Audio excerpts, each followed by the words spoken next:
Alors bonjour mes chers élèves. Alors aujourd'hui on va faire le chapitre 18, loi des nœuds et loi d'additivité des tensions. Alors on va commencer par les lois de l'intensité du courant électrique. Et par la première loi, c'est la loi de l'unicité de l'intensité. D'accord? Alors on va commencer par une petite expérience. On réalise un circuit simple comportant un générateur de lampes montées en série. Puis, mesurons l'intensité du courant dans diverses positions. Alors, voir le schéma. Alors, le schéma que vous avez dans le cours, on permute les lampes et on recommence les mesures. Voilà le schéma que je vous ai demandé de le schématiser dans le cahier de leçon. D'accord? Alors, je vais refaire le schéma dans le tableau pour mieux comprendre quelle est la signification de la loi d'unicité des intensités. Alors très bien, alors voilà le montage que vous avez dans le cours. Alors ici, qu'est-ce qu'on a? On a un générateur. Alors donc un générateur, quel est le rôle d'un générateur? Qu'est-ce qu'on a dit? Alors il produit un courant électrique. Alors le sens du courant électrique est toujours de la borne positive vers la borne négative. D'accord? Très bien. Voilà. Alors, donc ici, qu'est-ce que vous avez? Vous avez des appareils. Alors, comme on appelle cet appareil, c'est un ampèremètre. Très bien. Alors, on a l'ampèremètre A1, ampèremètre A2 et ampèremètre A 3. D'accord? Bon. Alors, qu'est-ce qu'on a dans ce montage aussi? On a deux lampes, la lampe L1 et la lampe L2. Très bien. Bon. Alors, ici, pour ce montage, alors on a placé 3 ampères-mètres. Mais que peut-on remarquer?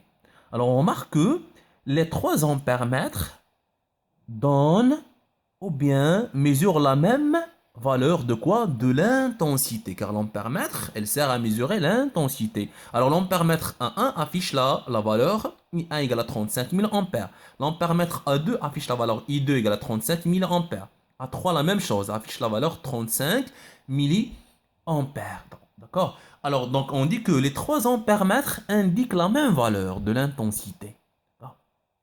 Bon, et si on permute les lampes, ça veut dire donc on peut placer la lampe L1, d'accord, donc à la place de L2, L2 on peut la faire ici. Même si on permet les lampes, l'intensité du courant ne change pas. Et toujours, donc on va trouver la valeur qui est égale à, donc qui est égale à 35 milliampères. Très bien. Bon, alors donc ça c'est quel type de montage? Ça c'est montage, c'est un montage en série. Très bien. Alors, dans un montage en série, on parle d'une loi qui s'appelle la loi d'unicité. Loi d'unicité. D'unicité de quoi? De l'intensité.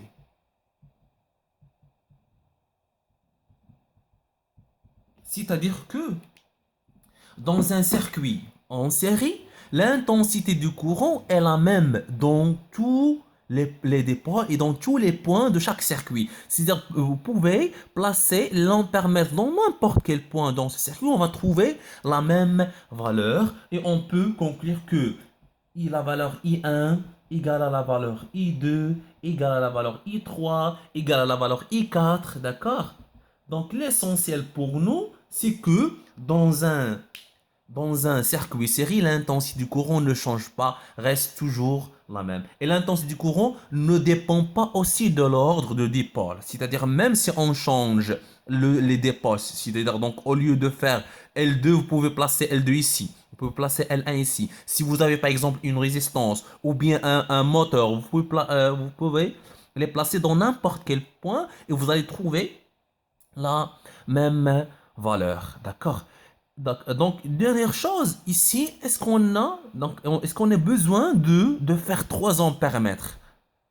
D'accord? Donc, vous voyez que, alors les ampères-mètres affichent la même valeur. Alors, c'est pas la peine d'introduire 3 ampères-mètres. L'ampère-mètre 1, 1, 1, 2. Donc, il suffit d'introduire seulement un ampère-mètre. Et la valeur affichée par cet ampèremètre, c'est la même, alors c'est la même intensité du courant dans tous les points ou bien qui traverse tous les dipoles. D'accord? Alors, c'est ce qu'on appelle la loi d'unicité de l'intensité et on exprime cette loi par la relation que I1 égale à I2 égale à I3 égale à I4. C'est-à-dire si vous avez 3, 5 dipôles, d'accord, donc 3 lampes, 3 dipôles, c'est-à-dire donc les résistances des moteurs branchés en série. Faites attention, en série, alors donc ils sont traversés par la même valeur de l'intensité du courant. Très bien, alors ça c'est pour la loi d'unicité de l'intensité. Et voilà, donc ça c'est ce que vous avez dans le cours que je vous ai envoyé la dernière fois pour l'écrire.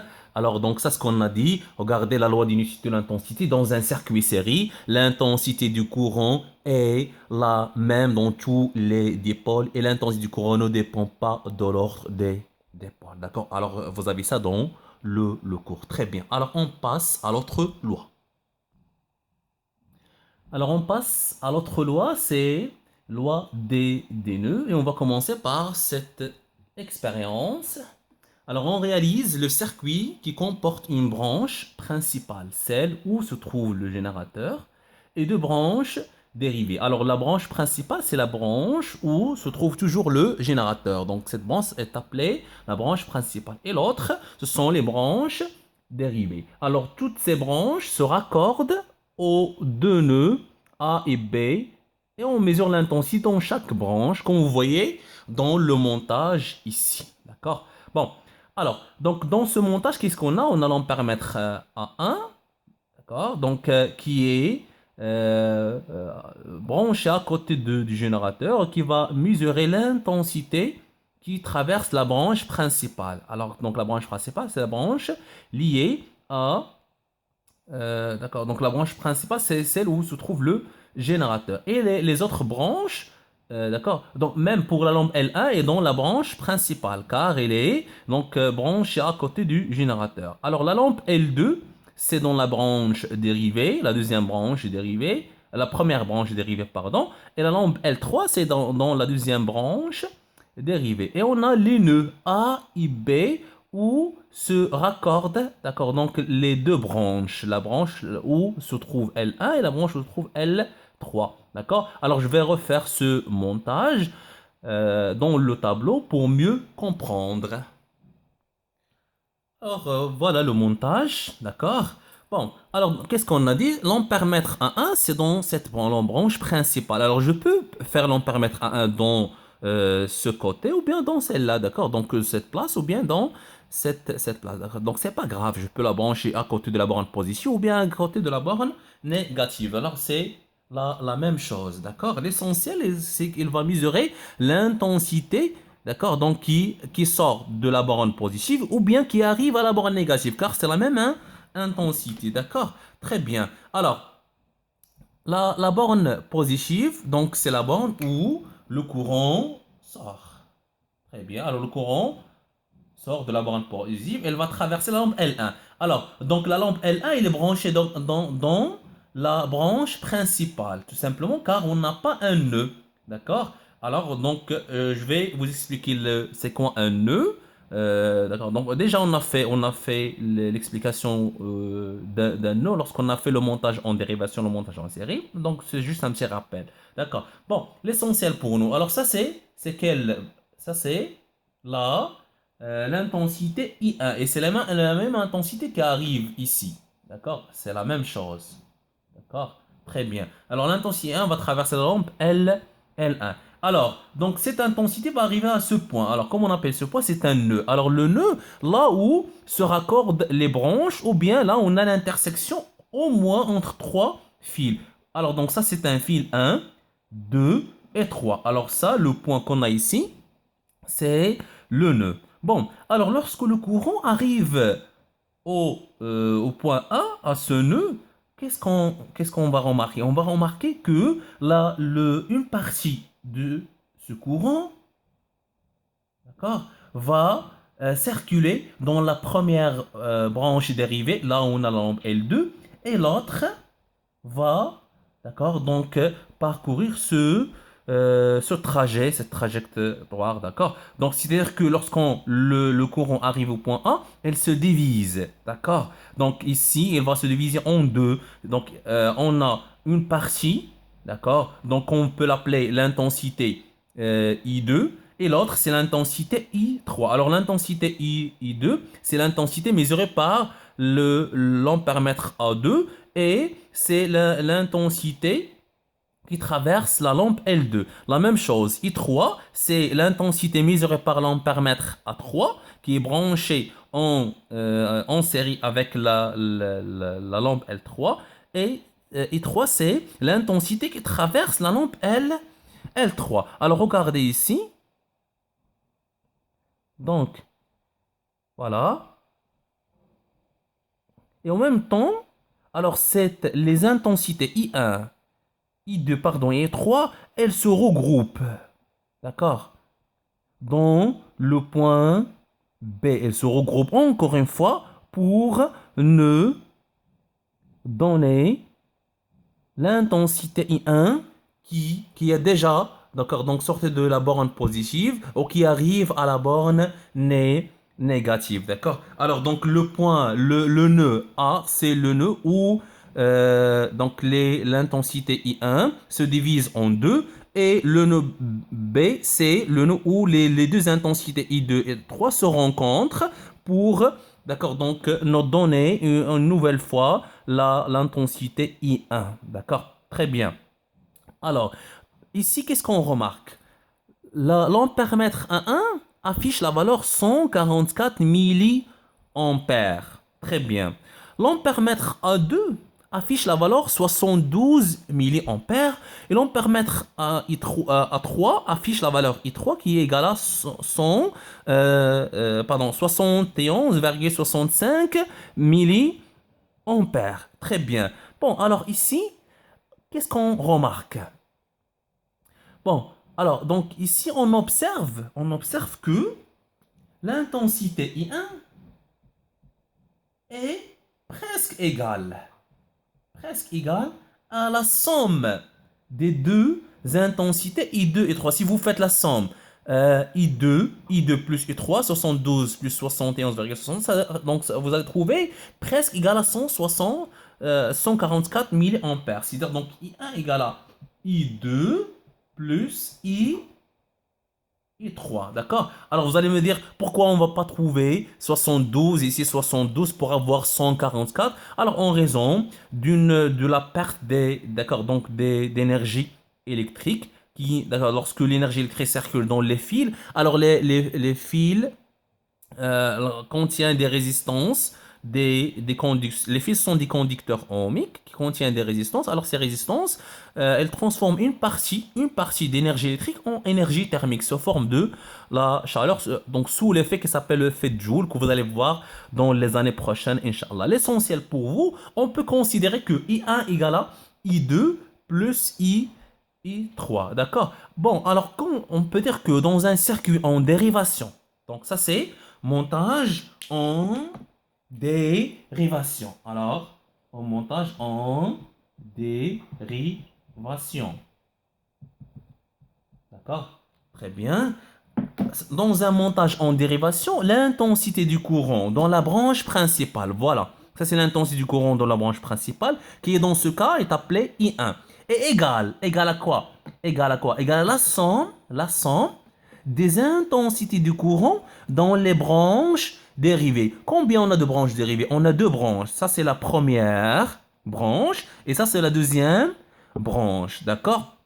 Alors ici, on a seulement un nœud. Lorsqu'on a seulement un nœud, ça veut dire qu'on aura deux branches. D'accord? Voilà. Donc, le nœud où se raccordent les deux branches. Ça, c'est la première et ça, c'est la première branche dérivée. Alors, qu'est-ce qu'on a dit? Dans un circuit en dérivation, l'intensité du courant dans la branche principale, voilà la branche principale, est égale à la somme des intensités du courant, la somme des intensités du courant dans les branches dérivées. Alors, l'intensité dans la première branche, c'est I2.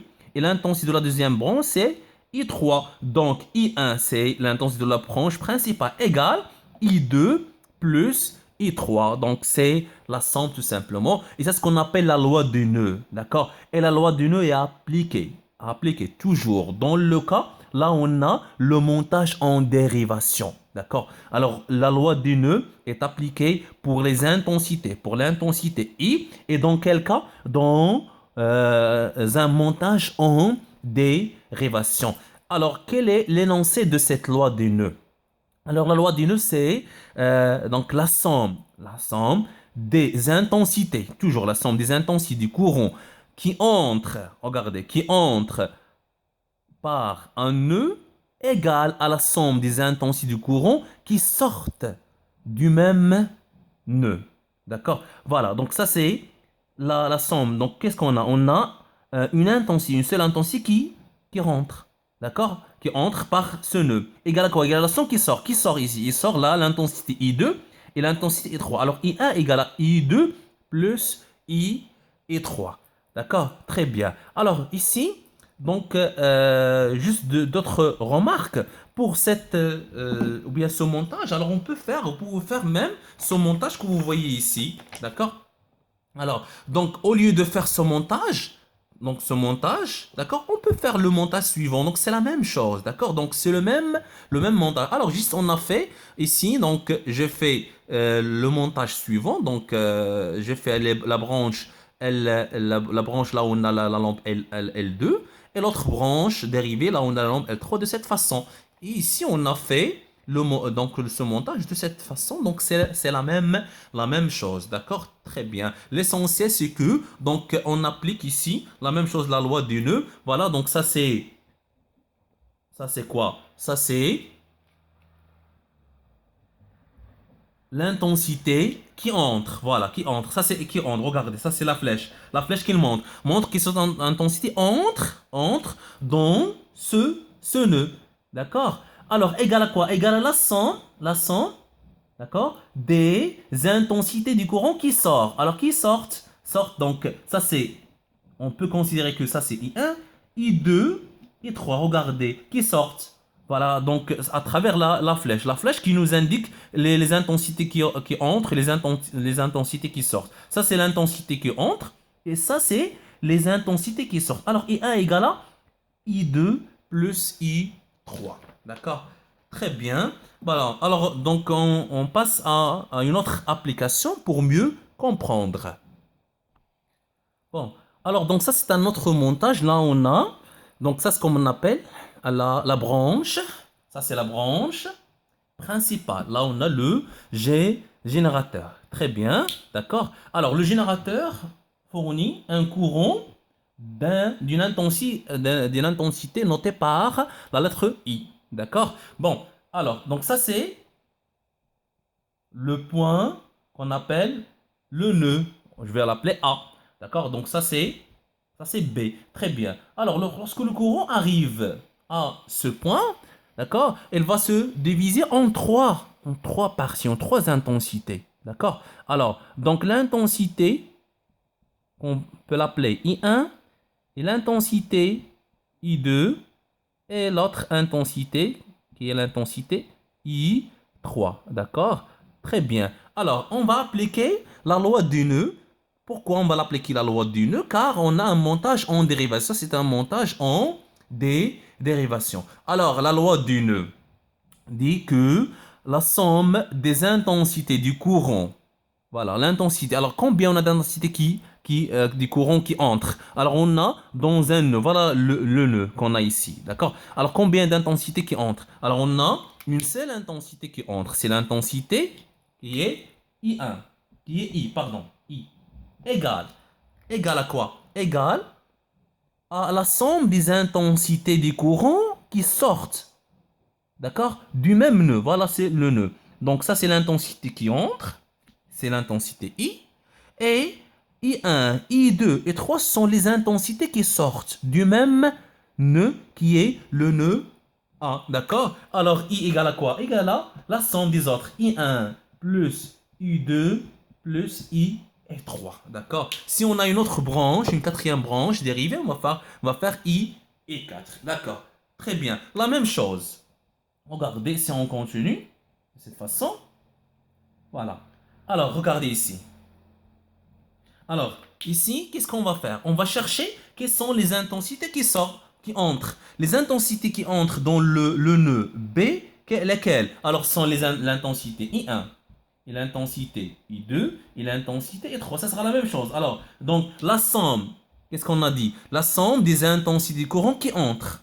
Alors, on va faire I1 plus I2 plus I3 égale à qui entre par un nœud. Voilà, donc c'est le nœud B égale à la somme des intensités du courant du même nœud qui sort. Alors, on a une seule intensité qui sort, c'est l'intensité I égale à I. Et ça, c'est la même chose. Alors, soit on écrit I égale à I1 plus I2 plus 3, ou bien on écrit I1 plus I2 plus 3 égale à I. Alors, ça sera la même chose. D'accord? Alors, ici, une remarque très importante concernant les ampères-mètres. D'accord? Alors, pour les ampères-mètres, alors ici, est-ce qu'on a besoin de placer pour chaque branche un ampère-mètre pour mesurer les intensités? Alors oui, alors on doit brancher, si on veut mesurer à travers les appareils, à travers l'ampère-mètre, donc l'intensité pour chaque branche, c'est-à-dire la branche principale ou bien les trois branches dérivées. Ça c'est la première branche dérivée, la deuxième branche dérivée, la troisième branche dérivée. Alors on doit placer à côté de chaque lampe un ampère-mètre.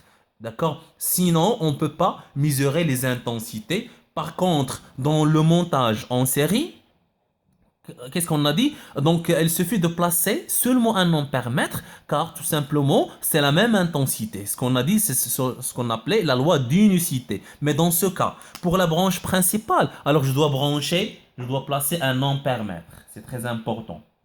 Je peux l'appeler l'ampère-mètre A. Dans cette branche dérivée, je dois placer un ampère-mètre A1.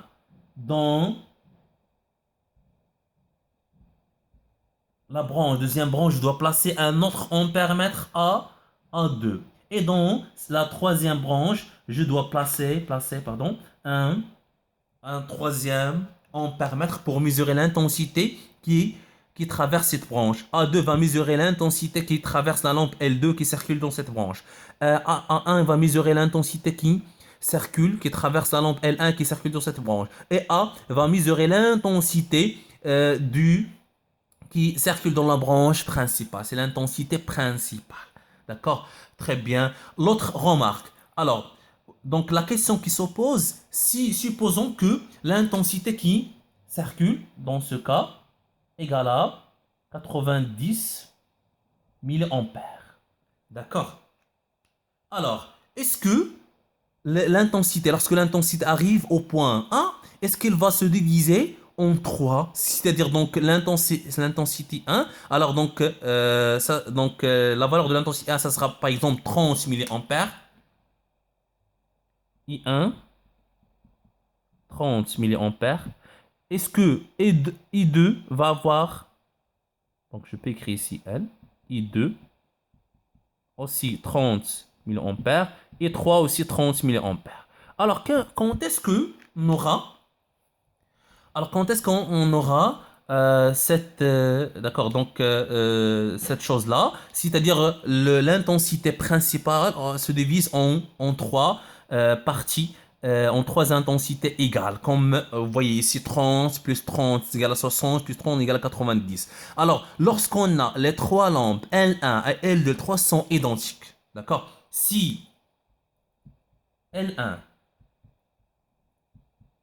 L2 et L3 sont identiques, c'est-à-dire sont les mêmes. Alors dans ce cas, alors donc on peut avoir que l'intensité I, d'accord, égale à l'intensité I1, pardon, égale à l'intensité I2, égale à l'intensité I3, égale à quoi? Égale à l'intensité de la branche principale. C'est quoi l'intensité de la branche principale? C'est I divisé par 3. D'accord? C'est-à-dire 90, on va la diviser par 3 car on a 3 branches. Et dans quel cas on peut faire ça si les lampes L1 et L2 sont identiques? D'accord? Alors vous allez me dire, et si les lampes L1, L2, L3 ne sont pas identiques dans ce cas, qu'est-ce qu'on aura? L'essentiel, c'est... Alors donc vous pouvez avoir dans ce cas, si... Alors, pardonnez-moi. Je vais effacer. Alors, qu'est-ce qu'on a dit maintenant? Si les lampes